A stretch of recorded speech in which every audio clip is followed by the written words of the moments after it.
Hey, sports fans, I'm in Seattle, Washington, here for a nice, quick sports weekend. I want to see multiple events here. First game I'm going to see is the Seattle Mariners here at T-Mobile Park. They're coming off an exciting season where they came oh so close to the World Series and back for another year of trying to do it again. Here to see what's changed. I haven't been at this ballpark for more than a decade, so I'm excited to see what's changed. So let's go. The last time I saw a game at this ballpark, it was still known by its original name, Safeco Field. So clearly I had some catching up to do. The good news is, there's lots to see here, and I was gonna have plenty of fun diving into everything T-Mobile Park had to offer. If you're new to this channel, my name is Ed, and I chronicle all my sports travels on my website, Itinerant Fan. It has guides to all of the stadiums in the major American sports leagues, plus some college stadiums and even major venues around the world. Check it out sometime if you're into traveling for sports.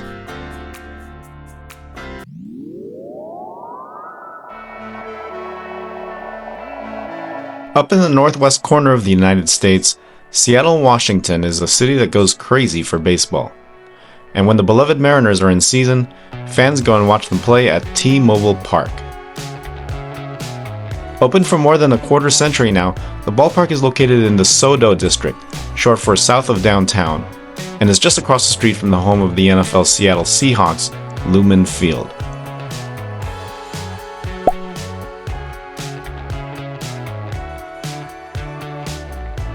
If you're headed to a Mariners game, you might find yourself driving or even walking if your starting point is close by.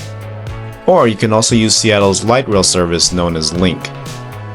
The stadium station is about 3 blocks away, and you'll be able to see T-Mobile Park when you exit the train. But more railroad tracks are in your way, and so you'll have to ascend a pedestrian bridge to reach the outfield gates of the ballpark. However you reach the stadium, there's good reason to not go in immediately and explore the perimeter. T-Mobile Park has the usual array of restaurants and bars that you'd find near most major sports venues, but you'll also find a number of pop-up stands that operate in the alleys and side streets nearby. A number of them are hot dog and sausage stands, which is also pretty typical. But you'll find one regional specialty here, the Seattle dog, topped with cream cheese. I didn't have one on this trip, but I can attest that this combo surprisingly works. You just have to try it. If you arrive at the game early, you'll find one section of the ballpark opens earlier than the rest, 2 hours before first pitch. Out in left field, the T-Mobile Pen is a party space that offers pre-game happy hour specials. If your idea of having a good time at a ball game is being in a highly social space, this is the spot for you. More on this a little later. Head to the southwest corner of T-Mobile Park to check out the Mariners' tribute to 3 of their franchise legends. A statue of Ken Griffey Jr. stands in front of the home plate gate, and nearby, there's 2 more Hall of Famers, Edgar Martinez and Ichiro Suzuki. Ichiro's statue was unveiled on the very day that I visited, and it looked none the worse for wear after a well-publicized mishap with his bat during the ceremony earlier that day. At least they fixed it quickly, and hey, the Mariners had fun with it too. Oh, and that night they gave away replica Ichiro statues, so that was a fun takeaway from attending this game.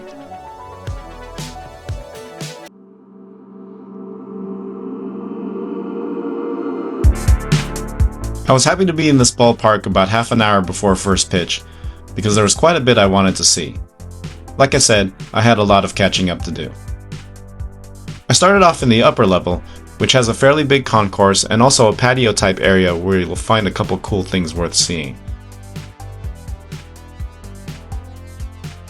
And here's my seat for this game, which provided a nice overview of T-Mobile as a whole. From here I could see some of the park's more talked about features, such as a video board that for a few years ranked as the largest in Major League Baseball. You can see the Mariners banners, and yes, the fact that they don't have a World Series title or even a league pennant stands out. In center field you've got the retired numbers, and of course you've got the retractable roof, which despite it being an overcast day early in the season, was not needed on this evening.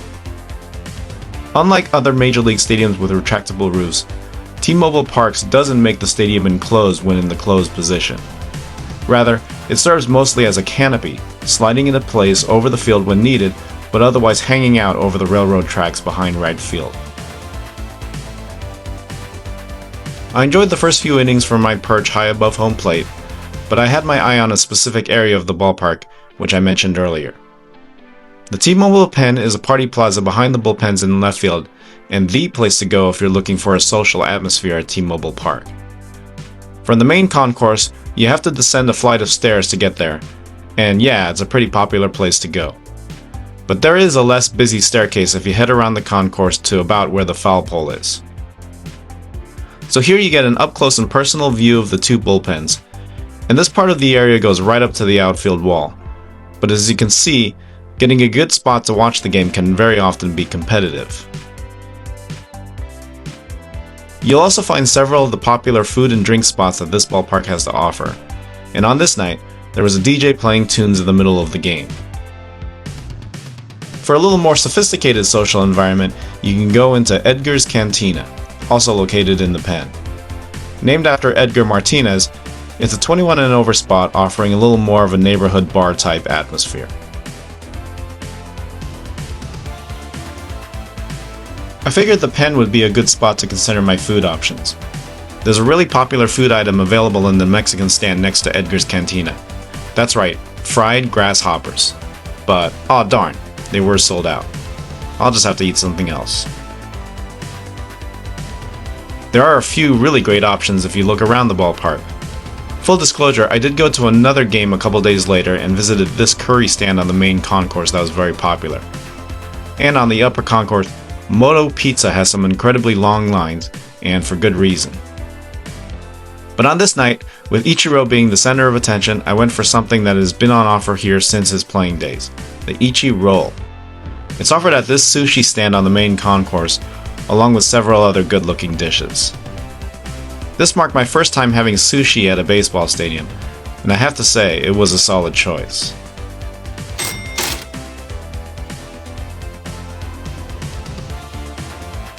By the way, be sure to keep an eye out in the middle of the fourth inning for the Salmon Run, the mascot race that began here in 2024. There are 4 salmon characters, including that one lovable one that rarely wins, Humpy. Though it's been around for only a few years, it's taken its place as one of the more popular mascot races around the majors, especially after Humpy won a race during the 2025 postseason.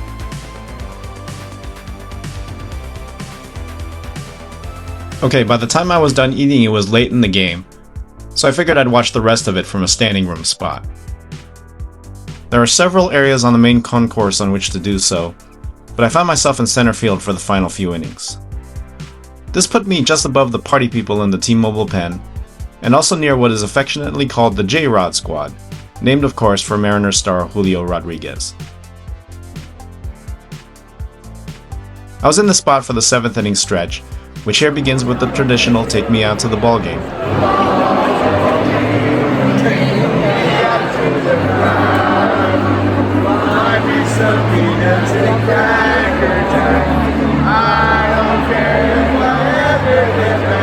But then is followed by a sort of crowd-enabled flashlight show. Obviously, they can only do this at night games. This was also a nice vantage point to see all the tricks they perform with the stadium lights. Most large sports venues do stuff like this these days, and it's cool to see everywhere, but I liked having this particular view. To my right, I had a view of the Seattle bullpen, which got active in the late innings as the Mariners tried to hold on to their lead against the Houston Astros. Matt Brash was called upon to put out a fire in the 8th inning, and then Andres Munoz shut the door in the 9th to lock down an early season victory. It was definitely a fun night at T-Mobile Park, which I'd rate as one of the better ballparks in the majors on the fun scale. After being reminded of that on this night, I'll be sure not to make it a decade before I see another game here. I hope this video lends some insight into what it's like watching a game at T-Mobile Park. If you've also seen an event here, or if you're planning to visit Seattle in the near future, then please let me know. Leave a like or a comment below, and be sure to subscribe to our YouTube channel because we'll be making a lot more stadium and travel videos like this one. And if you're looking for more info on other major cities or sports venues, head to itinerantfan.com. Thanks for watching, and happy travels!